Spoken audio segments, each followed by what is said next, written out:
Welcome to another session. I hope you were well.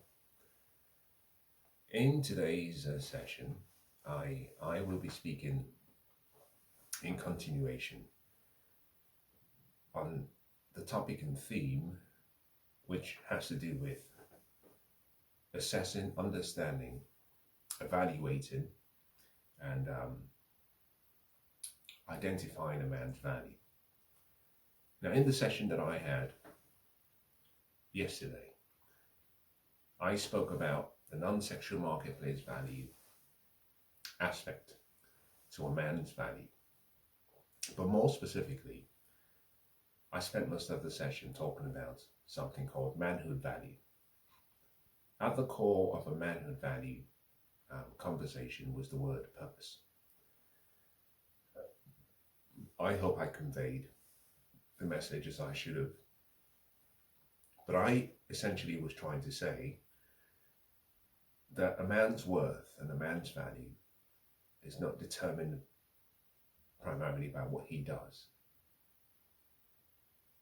His value fundamentally comes from who he is, and discovering why he was born, discovering who he is, essentially gives him the why of life.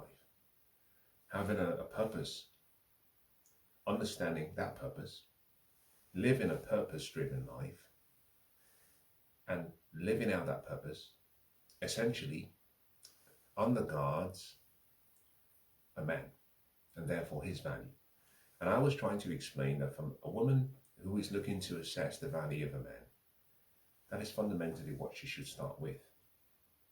Not his sexual marketplace value, certainly not his economic intrinsic value or productivity, but more whether he is in the right place doing what he should be doing.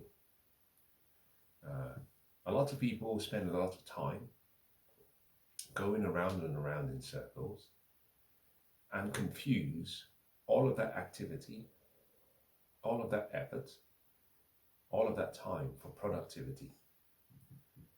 If I took a fish out of water, there's a possibility it might survive for a short period of time outside of water. But in that phase, during that time, we would not confuse survival with thriving. In water, a fish thrives because it's where it's supposed to be. A man, irrespective of who he is, thrives when he discovers his purpose.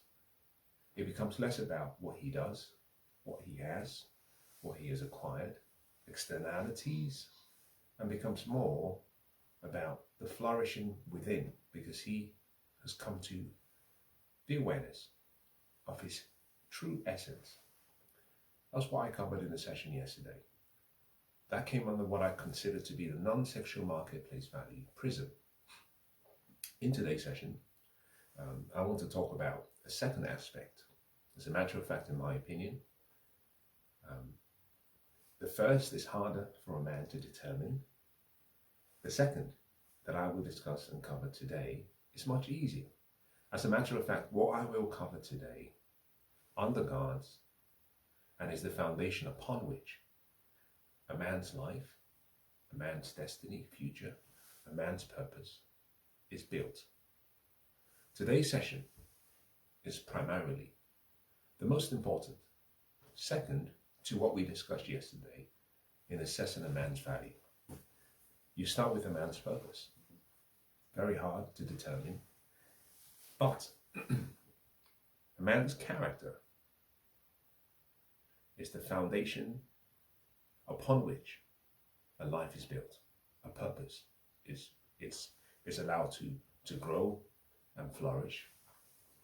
Purpose is important. Character is essential and necessary. A few days ago, the whole world, irrespective of where you were, stopped, observed, celebrated.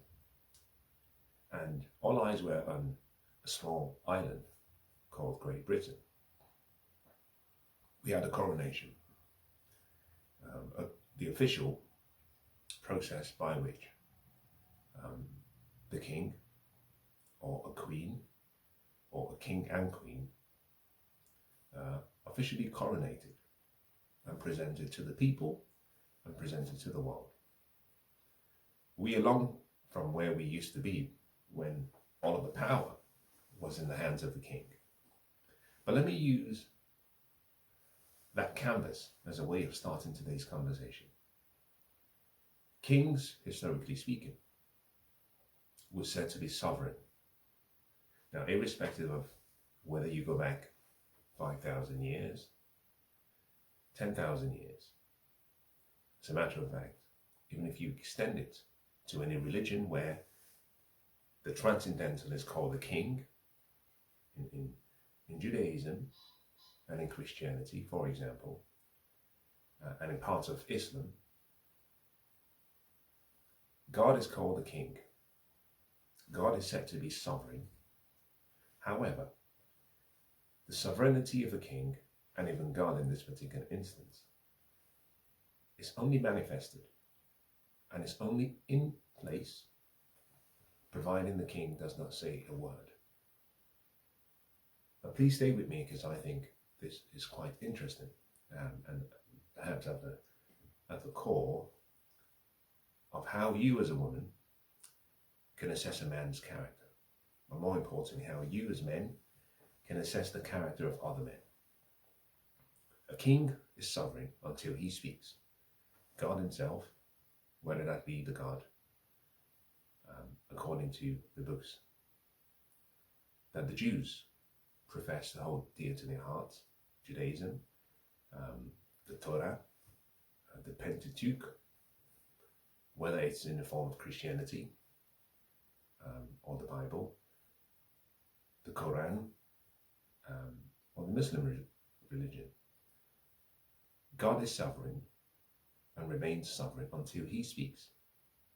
The moment God speaks, the moment a king speaks, a king becomes subject to his words.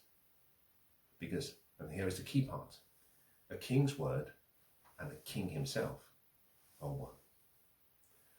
A queen is sovereign until she speaks. A queen's words and herself are one. So historically speaking, usually there were two moments when, generally speaking, the subjects were either fearful or excited about being in the presence of the king. When he was drunk, because when he was drunk you can plead a case and have the king say, I pardon you. And as soon as he uttered those words, you will always have a scriber, someone who stands by, scribing what the king has said. Those words effectively become law. They become part of the king's, you might say, seed creation.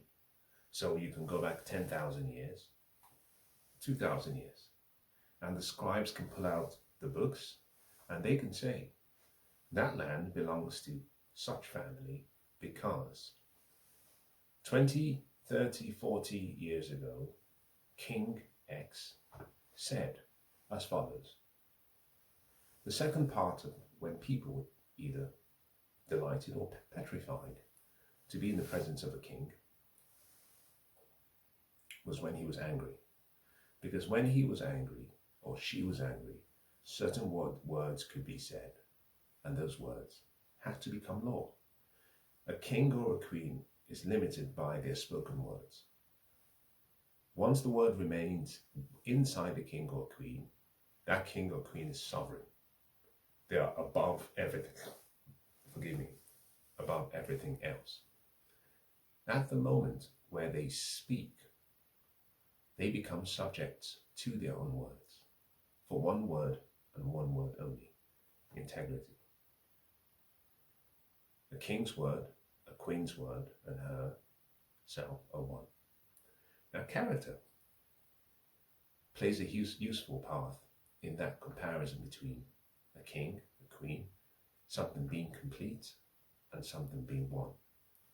Think about the concept that when you meet people, One of the things, as a woman, let me speak to the women, that you might be concerned about is you meet someone and the person seems very kind, very gentle, very forgiving, very nurturing, very romantic, very direct and decisive. And the initial concern that women normally have is, will he remain consistent or will he change? Men are motivated by sex, and generally speaking, women and the concerns you have, that the moment intimacy starts, he will change. It's not a false premise, primarily because we do not, our desire for sex is so much that we will say anything, do anything to get what we want, which is to ejaculate. And therefore, until a man has had sexual intercourse, it's very hard to actually know whether what he is saying and what he will do next are one. In effect, what you're saying by the concerns you have is that you're not sure about his character. Men who have good character will not change. What they say at the start and what they say afterwards will remain the same. There's consistency. There is integrity in who they are. Other men who do not have character will say anything, will do anything, will promise the sun and the stars, and anything in between. And as soon as they get what they want, which is some form of intimacy, some form of affection from you, you see a change. So women, and the concern was always, in the absence of a union, a formal legalized state, religious union that consummates both of you as one, how can I give myself to him? How can I give my dreams, my hopes, my future, my ambition, my emotions, my womb, and my body to someone who I cannot guarantee will be the same once he has received what I have given him? You are simply saying, I don't know if he is sovereign. He is speaking, but I do not know if he will be bound by his words, if he will be bound by his deeds, and if he will be bound by his actions. You are effectively saying, I don't know if this is a man of character. Now, when we do business as men, you shake someone's hand and you walk away. And there is a trust because you've heard someone say some words. And the question is, the words you've said to me, will those words remain 5 days from today, 5 years from today? Is your word your bond? Does your word bond you together or bind you together? Are you limited by your words? Are you just as sovereign as the king or the queen? Character is fundamentally very important in assessing a man's value. I think is where you start, generally speaking. Purpose is primacy, but character is what supports your purpose, because your purpose determines your vision and your goals and your dreams and your actions. But your character decides whether you can stay rooted. A person with good character is well rooted. You're not worried about them getting up and moving from one soil to another. The word, a man's productivity, in parts of the world where you have a huge reliance on money, a huge motivation to have more, what you tend to find is that people will sell their souls just for money. People will say and do anything just for money. Corruption comes as a word that we use to indicate that people are not as consistent as what they say. And sometimes you have to bribe, sometimes you have to provide, you might say, a rite of pass in a manner that is not legal, because people are not the same, they have different faces. Character is what tells you that the person you were dealing with has one face. The same person yesterday, today, and forever. That is a person of character. A lot of times, you may have heard me say in the sessions that I have been doing that I do not speak about some of these intersexual dynamics and the issues I cover from a moral perspective. I generally make amoral statements. Perhaps this is an introduction to why that is. To understand someone's character, you have to understand their philosophy of life. This is where we start today's session in detail. Your philosophy will guide you because your philosophy are based on principles. Your philosophy will come to you from your lived experience or from what has been given to you by association, by your environment, or even by your choice through study. In the session I did yesterday, I made a reference to the importance of study and how to get understanding, because that comes through study so that you get more awareness. But a person's philosophy, a man's philosophy, will determine his belief system. Can you now see why it becomes hard to judge one person's character? A person's belief system will determine what they consider to be moral or amoral, good or bad, right or wrong. We are simply a product of our belief system. But your belief system depends on the philosophy you have adopted, the principles you've chosen to make pillars to how you build your life. They will determine what you consider as morality or what is moral. Your moral position will determine what you consider to be valuable. If you say stealing is good, then to you, you value stealing.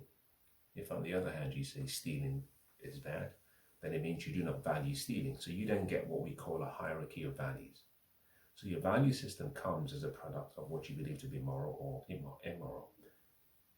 immoral. But that comes from your belief system, which comes from your philosophy or your principles. Your value system will determine your ethics, which will determine the actions you take and your behavior. Your behavior as a man and a woman is a product of your ethics and your value system. So if you value honesty very highly, then you will be honest. And therefore you will act in a manner consistent with someone who is honest. Your behavior, your words, your actions, your deeds will be consistent with all of those. Now, can you then see, therefore, that then determines the life that a man leads? Because his actions are therefore habitualized and form into a lifestyle, which forms his character. Full circle. Philosophy and principles lead to what you believe, your belief system, which will determine and form what you believe to be your morality, which in itself will determine a hierarchy of values. Your value system, which forms your ethics, which determine the actions you take, the words you say, the promises you make and keep, and therefore the lifestyle you lead. And that lifestyle, repeated regularly, leads to your character.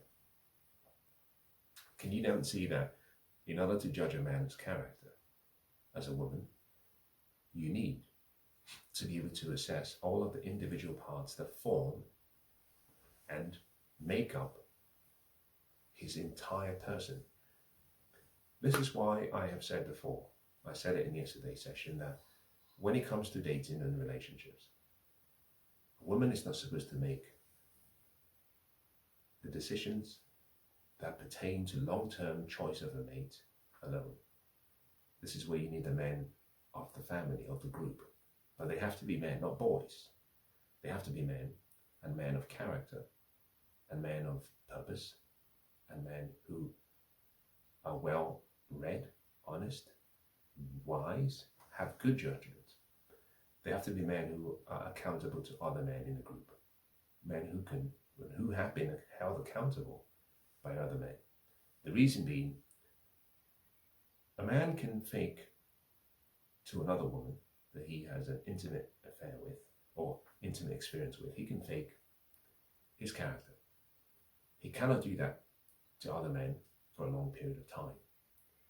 So women, generally speaking, have to, in judging a man's character, have to bring that man into what we call the witness stand and put him on trial and let other men observe study, question, to see how deep he is rooted, and to see whether, whilst a man of purpose, whether he has and comes from a place of good character. Seldom does an apple fall far from a tree. The younger the man is, the less likelihood that he will be a person of character. Let me say that again. Sorry. Let me say that again because I think it's very important. The younger the man is, the less likely that he will be a person of character. Most men who are young lack character. Not all men. There are some men who have character. Why? Because they have come from the right soil. So, historically speaking, a young man at 25, when he was ready to get married, and he went to his father and said, I'd like to get married to that girl, his father stood in the gap for him. His father and his father's friends were the ones who took the wine and the gifts, brought their son, and went to the girl's father and presented gifts. The girl's father and the men in the group and in the family did not judge the young man. They judged the father. They judged the family, and they judged the other men from the other group. For one simple reason. Character is only developed with time and through temptations. Through the tests of temptations. Let me say that again. You cannot be 18 years. You cannot be 20 in my eyes. You cannot be 25 and say that you are a man of character. You can say you are a man with the potential to have good character, but you are far too young. Now, let me segue and share something that I think is important, especially for the younger men who I disagree, and for the younger women who could disagree. Let me wet my whistle. Many a times I speak with younger men, and perhaps this is a useful way to explain the concept. I seldom have any interest in, whilst I respect the opinion, but I seldom have any interest in men who are 18 years and what they have to say. I seldom have any interest in men who are 23 and younger and what they have to say. As a matter of fact, I seldom have much interest in men who are 25 and younger and what they have to say, generally speaking. Are they wise men in that age group? Absolutely. Are they discerning young men, men of understanding? Are they men of good knowledge, men of good training in that age group? Yes. But all things remaining equal, from a chronological perspective, you have not lived. At 18, you begin your journey as an adult. You're called an adult, but emotionally as a man, you're still a baby. 18 to 22, men go to college. You are still fully dependent on your father and mother. You're still being provided for and catered for. Most of the time, you still live with father and mother. So about 85 to 95% of your decisions and choices are still being influenced by mum and dad. 23, let's say you graduate. Most people between the first 2 years, having graduated from college, are still dependent on mum and dad. Looking for a job, trying to find yourself, find your feet. You're still not an independent adult. Usually takes till about 25 till people separate and are then fully dependent on themselves. Financially, the moment you become dependent on yourself, you start to see the world in a different light. So I generally start to count from about 25. And therefore, for someone who's 25, here's a useful example. You're 25 and but recognize that at 25, you're still in the first year of independent adult experience. You have no experience, you have no lived experience. Everything is still theory. And everything is still a regurgitation of what you learned from other people, your parents, to be more specific. You haven't lived. You haven't been tempted. You cannot have formed your personal philosophy. You may be living on the philosophy of your father. Remember what I said, philosophy and principles will determine your belief system, will determine your morality, will determine what you have as a hierarchy of values, your value system, will then determine your ethics, your words and actions, your behavior, and the lifestyle you lead. Most people who come from great fathers and good parents and who have been brought up in good soil tend to run for a few years. It's the same as what we call the momentum that comes with picking up some pace. Eventually, gravity slows the car down, just based on basic, you might say, laws of thermodynamics. Eventually, a car that is rolling, having picked up speed, which is what happens when you come from a good stock of family, you're rolling with the character of the family, and what is expected is that you have the time when you become an adult to learn a lot more, to pick up some more momentum before that car comes to a halt. The moment you go into the world, you're influenced by all these new philosophies, principles, ideas, distractions, and therefore you find actually the belief system starts to be tested. Your character is not formed at a young age. It cannot be formed. Your independent character cannot be formed at a young age. It requires time. I use the reference 35 for a simple reason. Between 35 and 25 is 10 years. 10 years is a long time for you to have developed an understanding of how the world works, but as an independent adult, fully dependent on yourself. The reason I don't bother too much about what young men 25 and younger say is because you haven't lived. And if I was to put it in a more simple way, let's just assume that every day you have 100 experiences. Every day. And let's assume you have 10 hours engaging with the world every day. It would mean at the end of the year, you would have had 100 experiences per day multiplied by, let's use a simple number, assuming you interact with the world for 350 days in a year. So it's 100 times 300, and 350 times 100, and that will give you roughly 35,000 experiences every year. If you've just turned 25, you have 0 experiences. Independent, adult, lived experiences, none. Someone who is 20 years older than you, or who is in their mid-40s, would have had all of these experiences every year, in this particular instance, 35,000 annually, across 20 years, assuming you're 25 and they're older than you by 20 years, they would have had 35,000 multiplied by 20. That simply means that all things remaining equal, they have a lot more experience than you, and therefore they have been exposed to a lot more opportunities, experiences, temptations. They've seen a lot more. And therefore the person who is older should have a much better opportunity to have had their character tested than someone who's 25, because they've lived longer. 35,000 experiences every year. You multiply by 20, you're looking at roughly 700,000 more experiences, simply based on the fact that they've lived longer than you.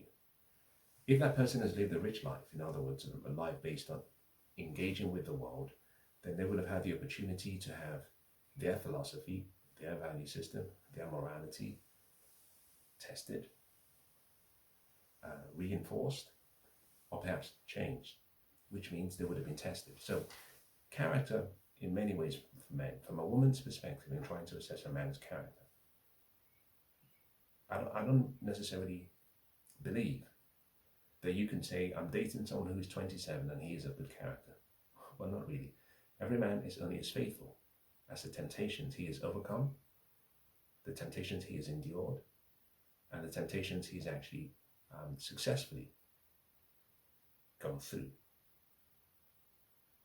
If a man is 25 and has nothing going for him, he hasn't been tested. Now later on in this session, I'm going to talk about PMS, power, money and sex, and how that is the main temptations fundamentally that a man has to go through for you, the woman, to understand whether he's a person of good character. The key word that I hope you understand from everything I've shared so far, having used the reference of the king or the queen, is the word integrity. Integrity simply means you're not changing. Let me give you an example with my lived experience. I have, over the years, I have made money and I have lost money. One of the things I find fascinating is I have not changed in between. I don't feel more of a man when I'm wearing a designer suit. I don't feel more of a man when you see me, or when I find myself in a very expensive car. I don't feel more of a man when I have money. I never have. I feel the same, irrespective of what I have, what I am doing, where I am. As a matter of fact, I am often stunned at how free I am, and even how I am burdened with externalities and things outside of myself. Part of the reason for that is because I was raised by a great father. And from a very young age, I was always around men. And my father would take us, and my brothers, to places where he would be around with his friends. And I always would observe how they interacted.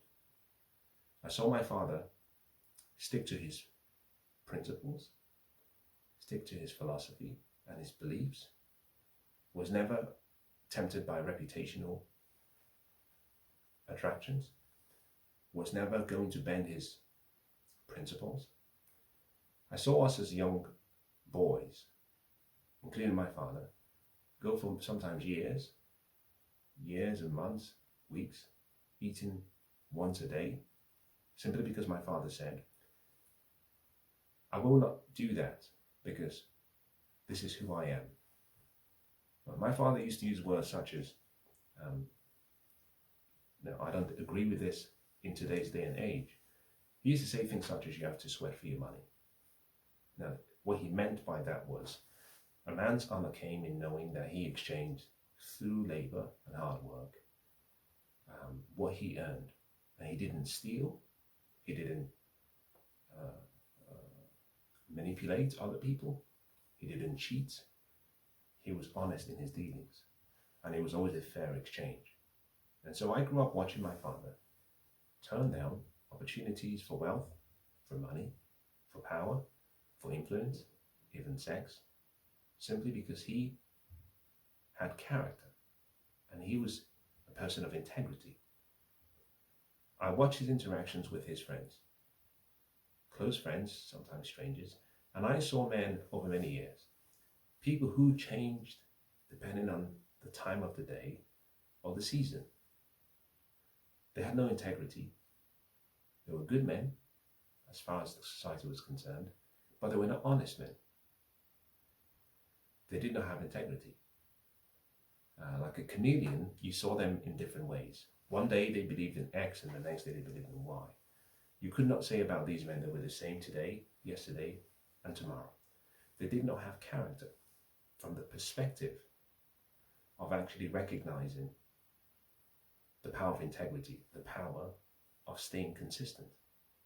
So a man's value in assessing from a non-sexual marketplace value perspective begins with his purpose. But the second part is his character. I would encourage women, and I have always done, choose a man based on character.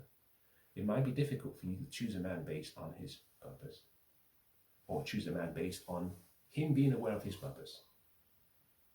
Character is easier.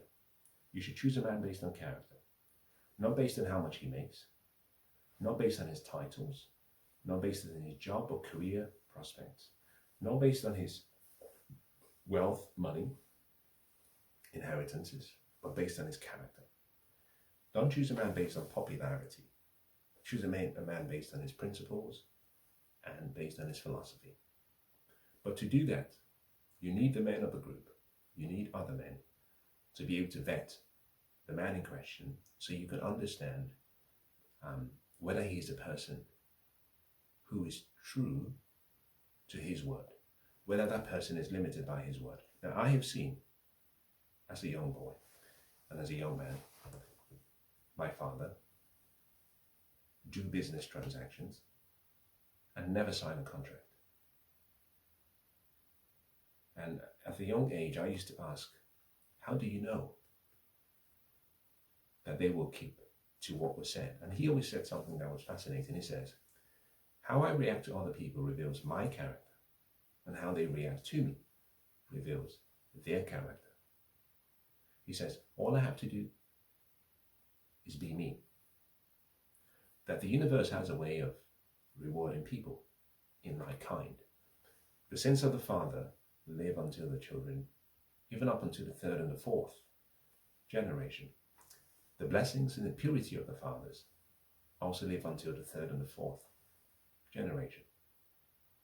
So I see character from a very different perspective. Men of character are men of value in my eyes, in my opinion. Men of character are men that should be esteemed and should be high demand. Money, let me say this, character is more important than money. It is more important than popularity, influence. It's more important than your possessions. It's more important than fame. It's more important than in this social media age, followers and who trends. It's more important than charisma and attractiveness and good looks, character. The reason why this is key for a woman, the woman pays the higher penalty and the higher price in reproduction. You decide whose seeds you bring into the next generation. We die before you, generally speaking.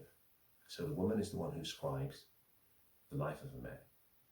In choosing a man, therefore, you have to choose a man with the right seed. And character is what? It's like a sieve that filters good seed from bad seed. You should be discarding all men of poor character completely. I believe that you should not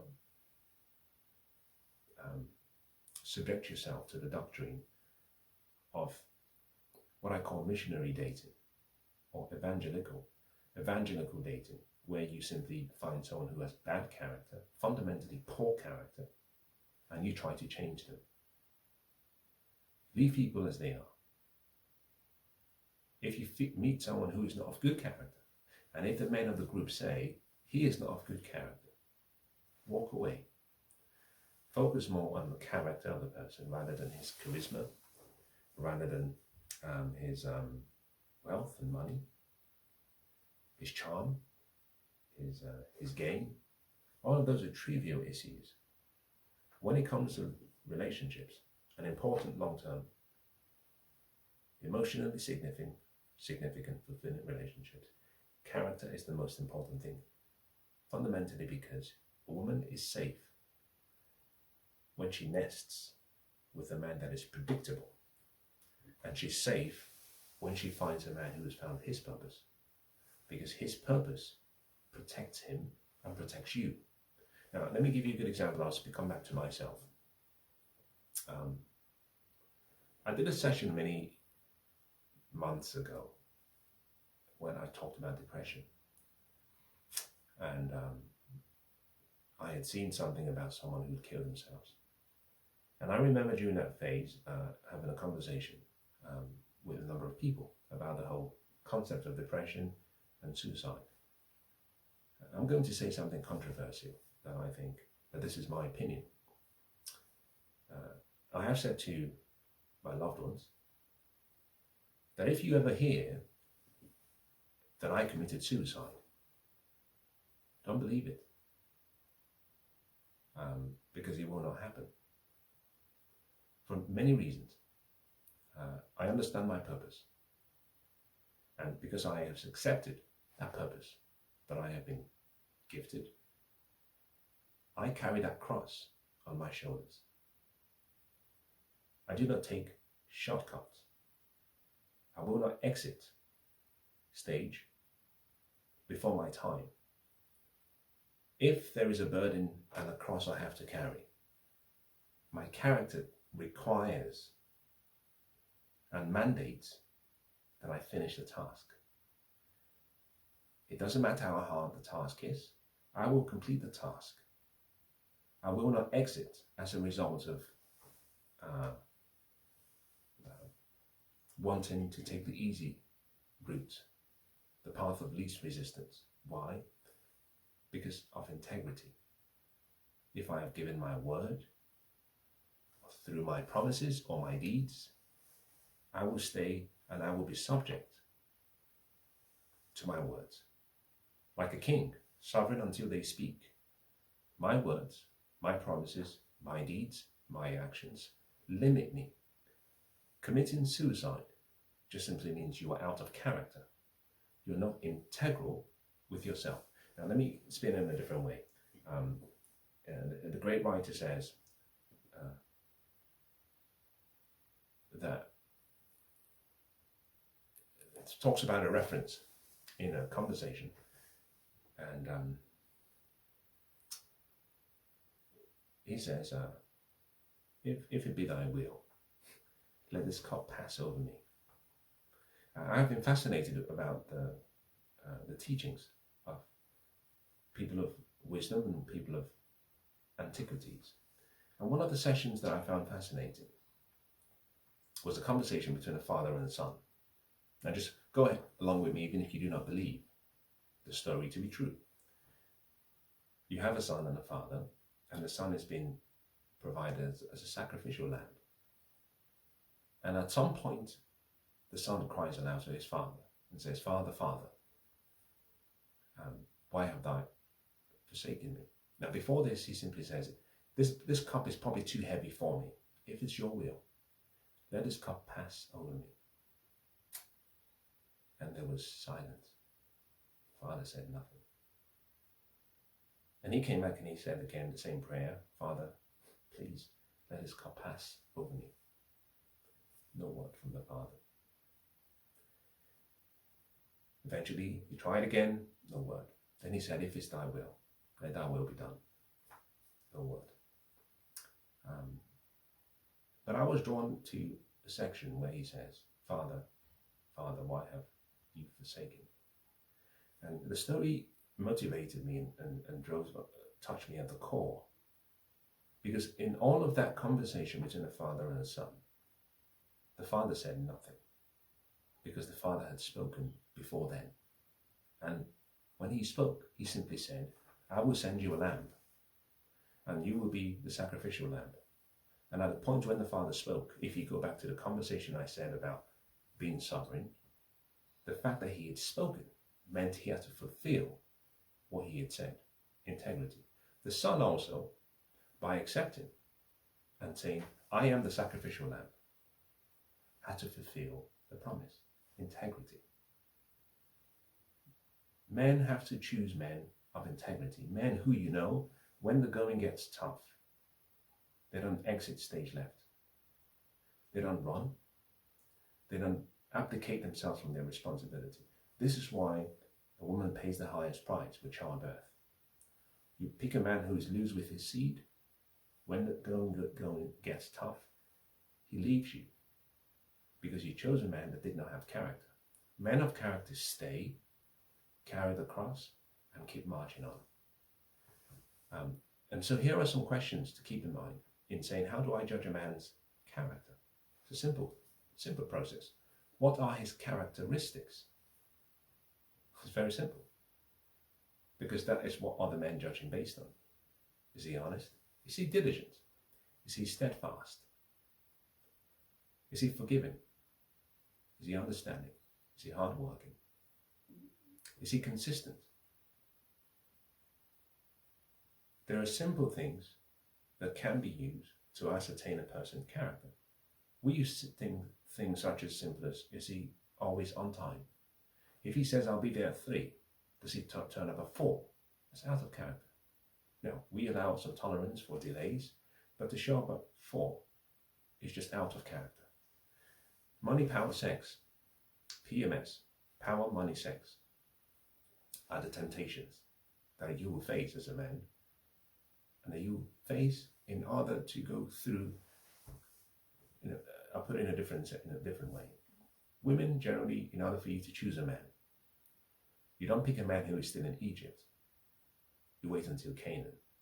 You wait because he has to go get out from Egypt, and go through the first body of water, go through the Red Sea, the Red Sea, then he has to go through the wilderness.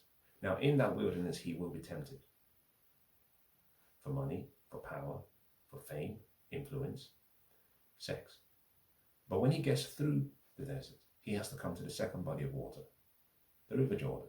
If he gets through the River Jordan, then he comes into the promised land, Canaan. That's where you pick a man from. You don't pick a man who is still in Egypt, who is still tied to his slave mindset. Now, I don't care how you put this or you paint this. A man who is so used to a mind that is programmed and has an identity that is flawed will revert back. It's called the snapback effect. You pick a rubber band and you pull a rubber band as far as you can, and you can hold it as long as you want. Eventually, when you release, it snaps back to where it always was.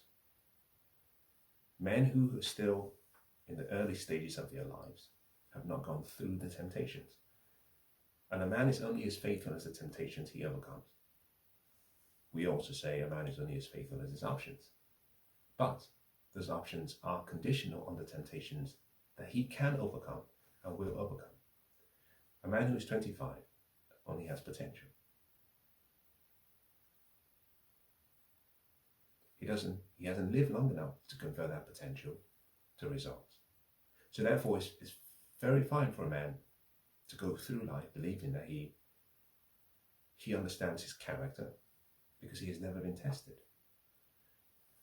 35 is my recommendation to women, because in the West, you have to understand part of the reason for all of this. We have solved the issue about our physiological needs and our safety needs. Therefore, in Maslow's hierarchy of needs, when you remove the bottom two sections, physiological and safety and security, because we live in the first world and we have first world problems, men are not maturing as fast as we used to. The need to go to war brought us closer to our mortality and created a scenario whereby most men, if you go back to the 1940s or earlier, were a lot more mature. A man at 25 these days is still in his mother's house. At 30, he's only just about to leave his mother's house. Most men are not mature. The first temptation a man will go through will come in the presence of other men, which is why if a woman is looking to select a man, she needs the counsel of other men.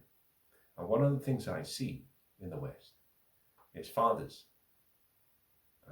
I think there's been a lot of damage done by fathers. There's been a huge damage done by mothers. But fathers, when present, have sat by and allowed their daughters to go into the world because they never wanted to feel that they were getting too intrusive. And a woman who was 22, 23 was allowed to go into the world and choose a man that she would pair bond with for the rest of her life, alone. And she would bring back this man, but she never allowed criticism of the man. Now, I have, over the years, been baffled at families that I have been to, and the man comes in and is being judged on things that are very trivial.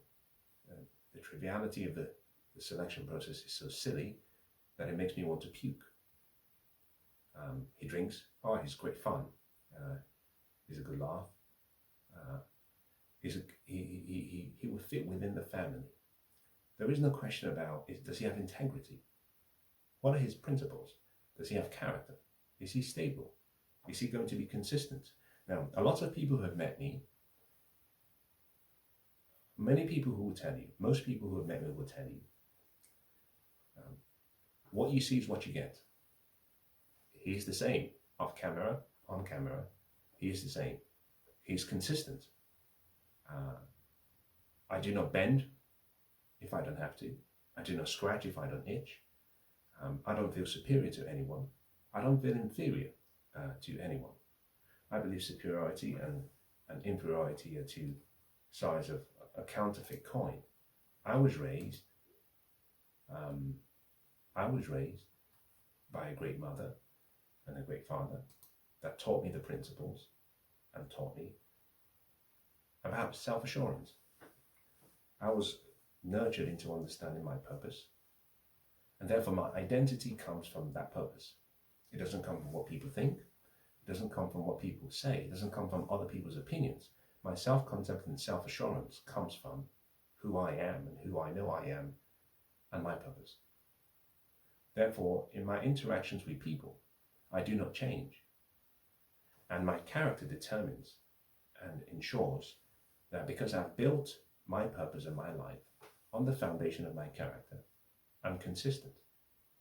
I will be consistent irrespective of whether you meet me in the sauna, half naked, or whether you meet me well dressed, in an African attire. Irrespective of where you meet me or see me, I am the same. Why? My character.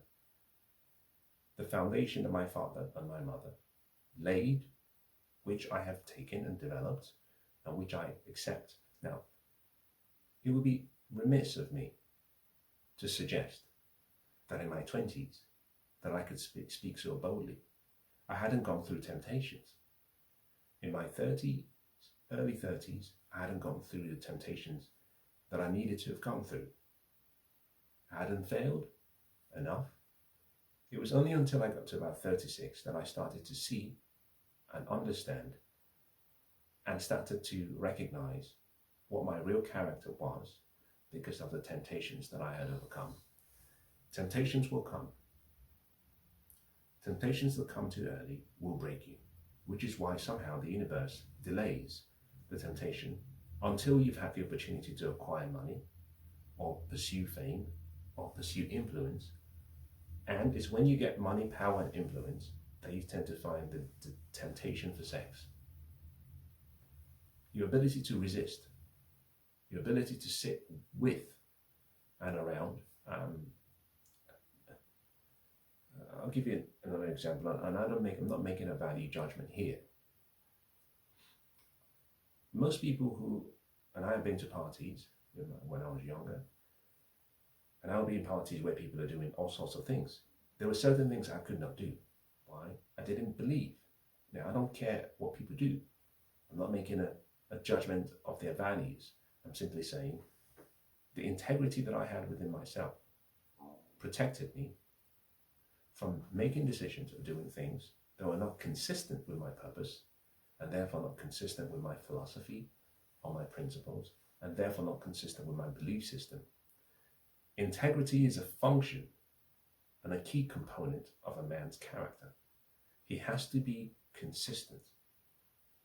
Just in the same way, and here's a good example, perhaps as I bring today's session to a close.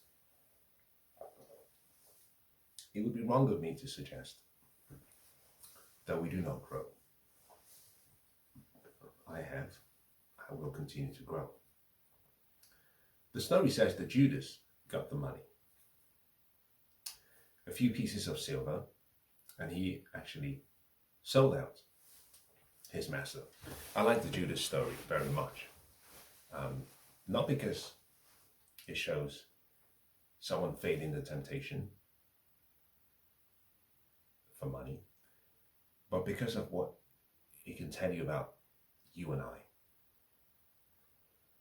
Judas was paid off a certain sum, a sum that he agreed to and chose. But when he had the money in his hand, he had a remorseful feeling. He had a regret. The regret came because he realized that although he had the money, he had betrayed his integrity and he had acted out of character. The key part of the story about Judas and his master was that he tried to give the money back. And this is the key part of women understanding the journey of a man.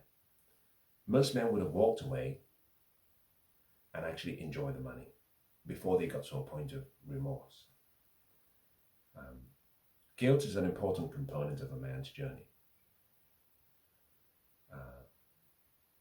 Judas regretted his decision and tried to give the money back.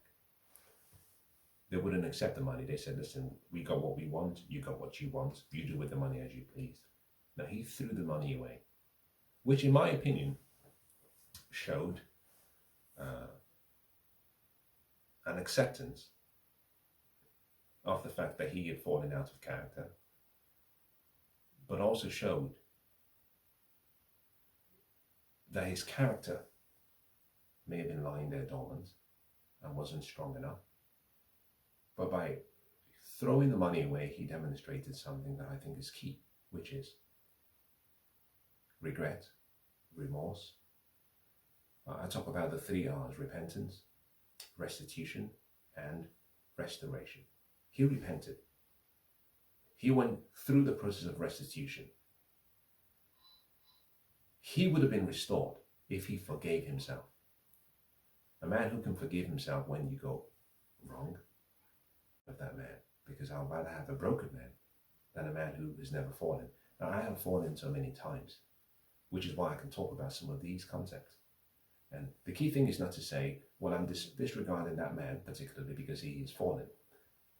I don't want you to be a missionary trying to salvage someone who's not ready.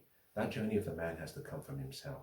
A woman is not supposed to go out to look for a salvaged part to try and fix it. The antidote to that story about Judas is Peter. In the same night, Peter committed something that, in my opinion, was just as bad. The master said, "You will deny me 3 times before the cock crows tonight." And he said, "No way, not possible. I am Peter.